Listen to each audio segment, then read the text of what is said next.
Bien, ¿cómo están?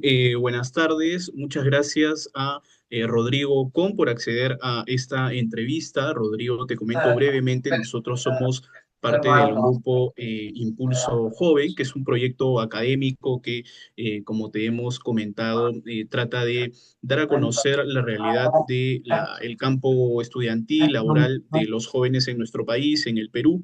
Y antes de empezar la entrevista, sí quería presentar a Rodrigo en esta entrevista que está siendo grabada. Él es director ejecutivo de la Fundación Forge, tiene una amplia experiencia porque también ha hecho trabajos como consultoría externa dentro de campos como el fortalecimiento de organizaciones que desarrollan proyectos de formación e inserción laboral de jóvenes, y ha sido también parte de responsable ejecutivo en otras fundaciones como TDH de Trabajo y Desarrollo Humanos, la Fundación CES, entre otras. Así que gracias, Rodrigo, primero por esta entrevista. Gracias a vos. Bien, bueno, Rodrigo, empezando ya con los temas como tal, queríamos comentarte, hace 5 años, lo sabemos todos, hemos vivido la pandemia y a través del virus del COVID-19, y esto afectó a nuestro país, al Perú, en varios sectores. Abordemos como tal el tema ya de la empleabilidad. ¿Qué efectos ha dejado la pandemia en las oportunidades laborales para los jóvenes?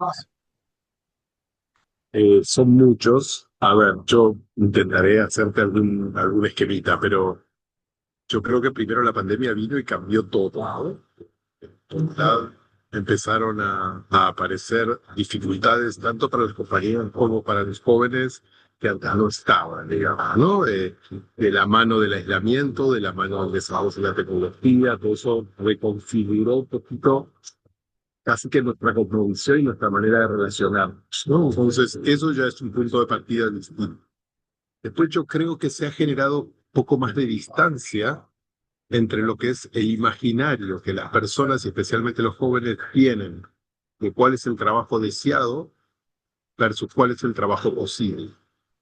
Y eso ha generado mucha distancia entre los jóvenes y las compañías. Las compañías imaginan un tipo de joven y el joven imagina un tipo de compañía y no necesariamente hay un diálogo asertivo, un diálogo posible. Entonces eso creo que generó más distancia aún.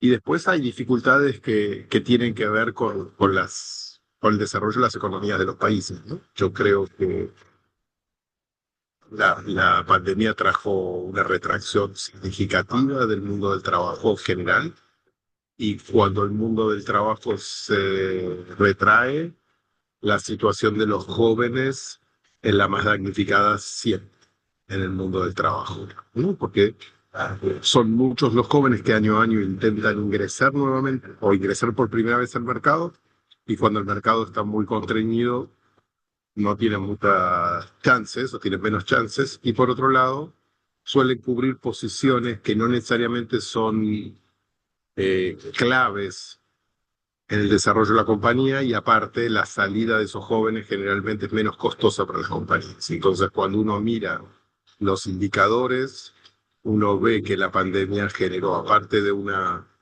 falsa relación y mayor distanciamiento entre las expectativas de oferta y demanda, y por otro lado yo creo que la reducción de los empleos de calidad genera mucha expulsión de los jóvenes o alejamiento de un mercado de calidad. Eso yo creo que son como los puntos centrales. Podríamos hablar de muchas cosas más. Claro, por supuesto, totalmente. Y hablando como tal, tú has mencionado, por ejemplo, la empleabilidad. Eh, Ante esta pandemia, ¿cómo consideras que se ha recuperado ya el mercado juvenil respecto a los años posteriores desde la pandemia hasta hoy, o todavía no se ha logrado? Mira, no sé contestarte país por país. Yo trabajo en la región, Ujú. sí, en la región de Latinoamérica. Sí hay países que han recuperado los indicadores muy parecidos a los que tenían en años anteriores, y otros que todavía no, u otros que entraron en otras conflictividades, digamos, ¿no? Lo que sí creo es que no necesariamente la recuperación ganó en calidad de trabajo. Yo creo que la recuperación no generó oportunidades de mayor calidad. Y cuando uno piensa en Perú, eso es especialmente significativo, porque digamos los números de informalidad del empleo joven en Perú son muy, muy altos. Y entonces cuando estás hablando de empleo precario, que las condiciones son más complejas, yo creo que hace que las oportunidades de calidad para los jóvenes sean cada vez más difíciles. Y por otro lado, que también baja la calidad del trabajo de calidad, eh, porque al tener, porque hay un juego de oferta y demanda en el ofrecimiento de las compañías en ese sentido, ¿no? Entonces, los jóvenes muchas veces se ven forzados a elegir opciones más precarias o de informalidad, que significa más dinero de inmediato en su cuenta, digamos, ¿no? O en su billetera. Y, y eso es supervivencia y eso es mejoría inmediata, pero es problema de proyecto de vida, digamos, ¿no?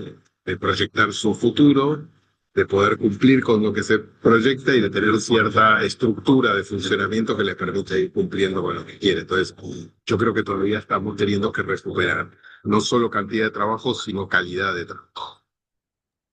Claro, y yendo a la siguiente pregunta, la pandemia también, por ejemplo, abrió otras oportunidades, ¿no? Que se abrieron dentro de las urgencias que se generaban en el día a día.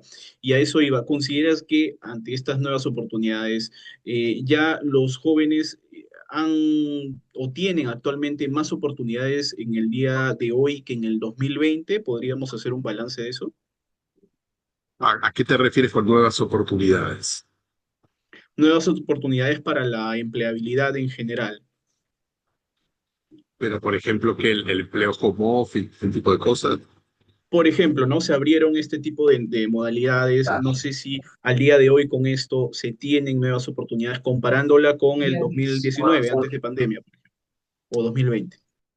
Mira, yo mirando indicadores regionales o indicadores grandes, uno ve que el volumen de oferta, como nosotros tenemos un observatorio juvenil y hacemos por web scraping un análisis de las plataformas de las principales plataformas de empleo de la región. Por lo tanto, analizamos qué tipo de datos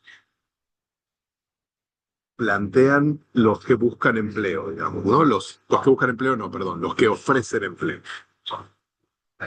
Cuando tú miras ahí y hablas de primer empleo, o sea, de empleo para los jóvenes, las ofertas de trabajo a distancia son ultra mínimas. Depende de la época, varían entre el 1% y el 3% de la oferta de trabajo. Entonces, ese es uno de los elementos que cuando te contaba de la respuesta anterior, muchos jóvenes imaginan que esa es una oportunidad para él y la verdad es que son muy pocos los que acceden a esa oferta, ¿no? Eh, y no por un Ujú. problema de capacidad, sino por un problema de que no hay tanta oferta de ese tipo de puestos para jóvenes que recién se integran al mercado. Son ofertas que generalmente están dadas para personas con bastante más calificación, con alguna experiencia de trabajo o con alguna expertise particular. Pero en la mayoría de los casos, cuando uno mira las ofertas de trabajo para los jóvenes, están mucho más relacionadas a trabajo que tiene que tener presencialidad. Entonces eso genera una confusión. Después sí, yo creo que creció mucho el trabajo de plataformas, el trabajo de paquetería, el trabajo de entregas. Ahí hay mucho crecimiento. No te sabría decir con precisión números en Perú, pero imagino que ahí hay un crecimiento significativo. El, el problema que no necesariamente es un trabajo de calidad para el joven proyectando el futuro. Sí es un trabajo, sí es súper digno hacerlo, sí es buenísimo generar ese recurso y sostener tu vida o la de tu familia, y eso es súper valioso, ¿no?